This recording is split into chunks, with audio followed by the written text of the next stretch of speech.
Ola, que tal? Benvidos a unha nova entrevista en Diario da Arousa. Hoxe está con nós Daniel Abad, que é o secretario da Asociación Pés de Barro. Bos días, Daniel. Moi bo día. Gracias por vir ata aquí. Grazas a vos por convidarnos a este entorno, a esta entrevista.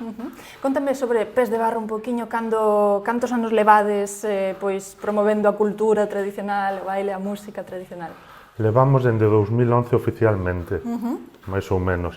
Xa comezáramos anteriormente como alumnos, todos e todas, porque empezamos con unha actividade que fixo o Concello de Vilagarcía, dentro da Concellería de Cultura de Castro Ratón, que facía danzas do mundo e baile tradicional para acudir a seráns e para acudir a actividades abertas, digamos. Despois, co cambio de goberno, non se quixo continuar co tema e decidimos montar a asociación porque había un grupo de persoas importante que quería seguir activa e seguir facendo estas actividades colectivas. E nos montamos como asociación. Na primeira directiva foron todo mulleres, tivemos esa sorte, e comezamos con danzas do mundo, continuamos con danzas do mundo e con baile tradicional. Despois, bueno... Sí, dime. No, despois fomos aumentando con pandeireta, con clases de pandeireta, con iniciación e facemos actividades pois, mensuais ou bimensuais, así de un domingo, un sábado, para crear comunidade. Por que decidiste poñerlle Pés de Barro? Por que este nome? Foron as compañeiras máis xóvenes naquel momento que creían que era o momento, empezábamos sen saber o que iba a ser un futuro, empezábamos aí con unha maneira de tirar para diante que non sabíamos o que iba tal. Decidimos tamén que Pés de Barro fora todo o mundo escribe separado, pero é todo xunto, co cal eso, para diferenciarnos do Concello, para non meternos con problemas co Concello de Barro. Claro. Danzas do mundo que incluía ou que inclúe máis alá da danza tradicional nosa? En Danzas do Mundo facíamos danzas de todo o mundo, dende Letonia, griegas, inglesas, de toda a América, dende o norte ata o sur, sen distinguir. E como aprendíades esas danzas tan afastadas de aquí? Primeiro viña unha profesora, unha moi boa profesora, Mercedes Prieto, que está metida en todo ese mundo do baile tradicional e de danzas do mundo e nos las ensinaba, nos las explicaba, e nos facía os pasos e nos iba explicando pouco a pouco e despois xa fomos abrindonos a tal. Cando ela xa non puido vir por outros problemas e así, continuamos con unha compañeira da asociación que nos seguiu dando clases e tamén ela estaba metido nese mundillo de danzas do mundo, ata que por cuestións que pasan todos os colectivos houbo que deixalo, pero sí que continuamos aí con eso, con as actividades mensuais ou bimensuais referidas a ese tema. E cal sería desas danzas do mundo, cal recordas ti pois que che gustara máis ou que te chamara máis a atención? Había todas, as escocesas, as griegas, todas como eran ou en colectividade, todas participativas, todas explicadas, porque servía para que non tiñas que vir sabendo que o baile era así e os pasos son así. Ali os explicábamos, da igual que fose eso, na clase diaria ou semanal, ou nas actividades abertas que facíamos, eso, os seráns, as foliadas, o baile a salto. A xente podía participar en calquer momento, todas son moi bonitas. Ahora o evento quizáis máis destacado no que participades, o que organizades, é o Folk no Alobre, non? Sí. Entón, pois, leva xa 9 edicións. Sí, 9 edicións. Este ano vamos facer a 10ª edición e estamos aí preparando as últimas... Claro, contame un poquinho como vai esa preparación.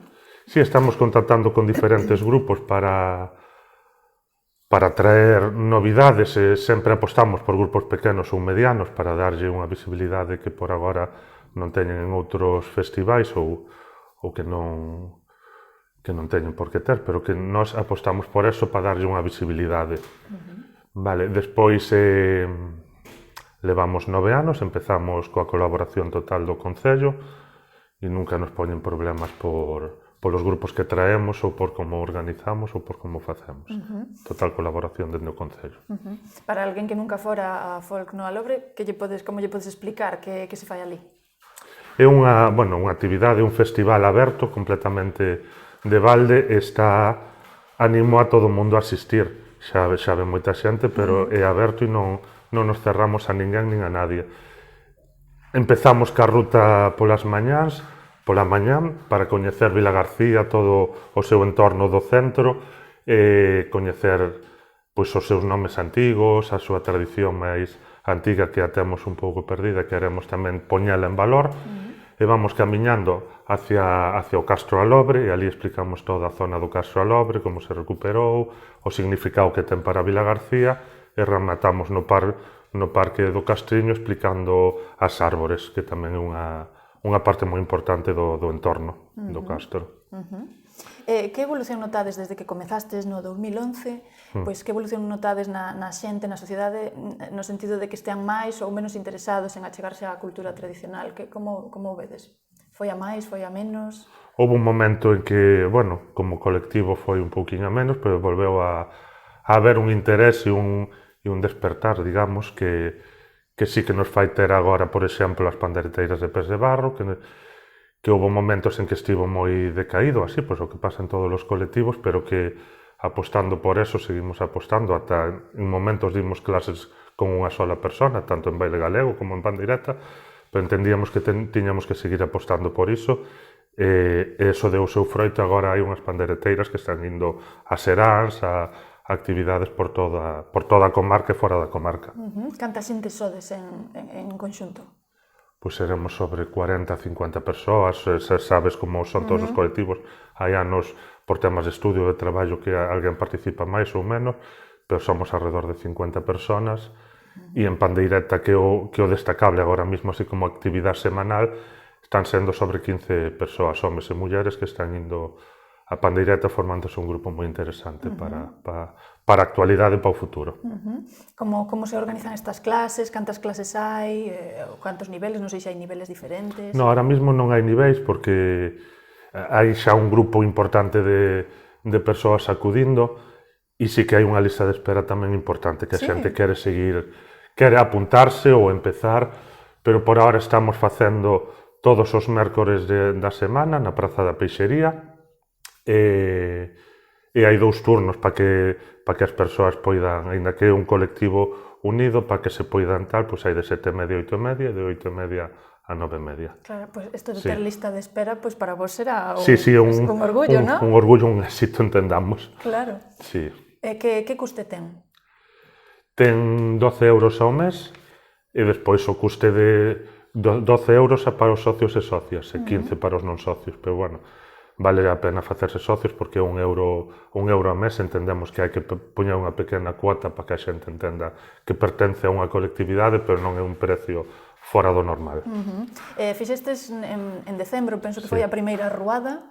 Sí, fixemos, bueno, estou aquí anunciando, aproveitando, fixémola na Praza de Abastos, entendíamos que tiñamos que abrirnos máis do Folno Alobre, facer unha cousa máis, non máis íntima, pero sí como máis cerrada, entendámoslo como cerrado, nun entorno que nos puidéramos falar máis, conectar máis, e participaron moitos grupos, entre elas pois Garbosas, Mocedades da Torre, Demos da Petaca e moitos outros compañeros que me disculpen que agora non me acordo o nome. Sí, o sea, que participou moita xente, pero estes moitos patrocinadores. Tamén quería preguntarche como foi a organización, porque fai falta de moito patrocinador, moita xente que aporta. Sí, aí quería destacar as compañeras das pandereteiras, que levaron todo elas a organización completa do evento. Estiveron preguntando polos colectivos da Plaza de Abastos e do comercio local para que tivera tamén unha repercusión fora de ese día. Estivemos anunciándolo en redes, todo o seu apoio dos diferentes empresas, comercio local, hostelería e os diferentes colectivos da Praza de Abastos que tamén apostaron por este evento. Así que supoño que para o ano xa repetiredes, non? Sí, estamos aí xa organizando, vamos a ver o entorno, porque ao final, bueno, pois a Praza de Abastos ten unha limitación en espacio, pero bueno, ou aí ou noutro lado vai a ser. Que conten para decembro toda a xente coa ruada. E que máis eventos tedes entre mans? Porque penso que polas letras galegas tamén facedes cousiños, non sei, que será o próximo no que estades traballando? Estamos traballando en diferentes actividades mensuais ou bimensuais, como vos estou dicindo, pois de voz, de pandeiretas, pois traendo a profesores digamos, expertos ou recoñecidos, pois a Luís Prego, de baile, pois a Sergio Cobos, a Manolo Covas e a outra xente, tanto homes como mulleres, que están destacando, e traémoslo un día, pois é un sábado ou un domingo, para que a xente poida acudir, é un evento de todo o día, que comemos xuntos para facer colectividade, para poder falar tranquilos do tema da tradición, do futuro da tradición, de onde ven e a onde vai. E supoño que ten futuro a tradición, non? Sí, está a xente máis conectada que fai uns anos. Todo o tema da música en galego que está salindo agora, toda esta historia da cultura galega que está funcionando agora moi ben, pois que empezou oficialmente as compañeiras de Tanxugueiras, pero hai todo un mundo aí que empezou co Bravú e con todo este mundo do xabarín, e a xente está conectando, salindo de aí todo unha xente que está moi interesada na cultura galega, na lingua e todo. Tamén se quería preguntar por un taller que me chamou a atención de construcción, de fabricación dos instrumentos, non? De facer Sí, non só facemos o que pois canto ou pandeiretas, senón queremos que a xente entenda de onde ven, explicar como se fixo, como se fai e como se ten que facer. Fixémola na Casiña de Lobeira, un recinto que nos deixou un membro da asociación, e ali fixemos durante todo o día, preparamos o marco do pandeiro, puxemos as peles e todo, aprendemos a tocalos, explicounos o profesor Lucio todo relacionado con ese tema.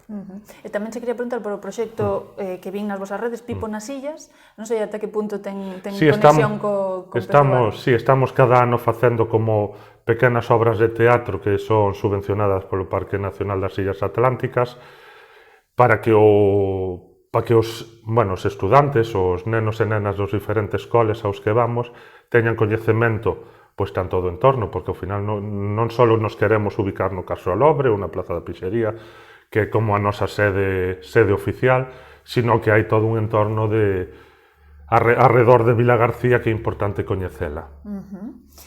Tamén facedes foliadas e demais, non sei, bueno, que te preguntaba antes, e agora tedes... Sí, facemos pequenas foliadas, e de cara ao 17 de maio traeremos un profesor ou profesora de baile, de canto, e faremos pola tarde unha foliada aberta. O mellor non é o propio 17, pero nesas datas dese fin de semana, ou no anterior ou no seguinte, faremos algo. Xa para ir rematando, queria che preguntar pois un desexo, como che gustaría que estuvera Pés de Barro pois a curto plazo, a curto medio plazo, que che gustaría ver? Supoño que toda esa xente que está na lista de agarda que poida entrar. Que poida entrar, poder abrir un pouco máis as clases, porque ao final é importante ter base para que isto continúe, tanto para as clases como para a directiva, porque é importante que xente nova, con ideas novas, tamén colla a directiva. Non é que vayamos marchar, pero que estamos aí querendo que teña un futuro importante, claro. Pero de momento vedes que sí, que hai continuidade. Sí, vai haber continuidade de todas as actividades e a xente está respondendo de maneira moi boa. Moi ben, pois moitísimas gracias por vir xata aquí, Daniel. Gracias a vos, e quería tamén parabenizar o Diario da Arousa polos seus 25 anos, que estivemos na foto xeral e querémolo facer así públicamente. Moitísimas gracias. Bueno, pois que vaya todo moi ben, que saia todo adiante, e gracias tamén a vostedes por estar aí. Vémonos na próxima entrevista.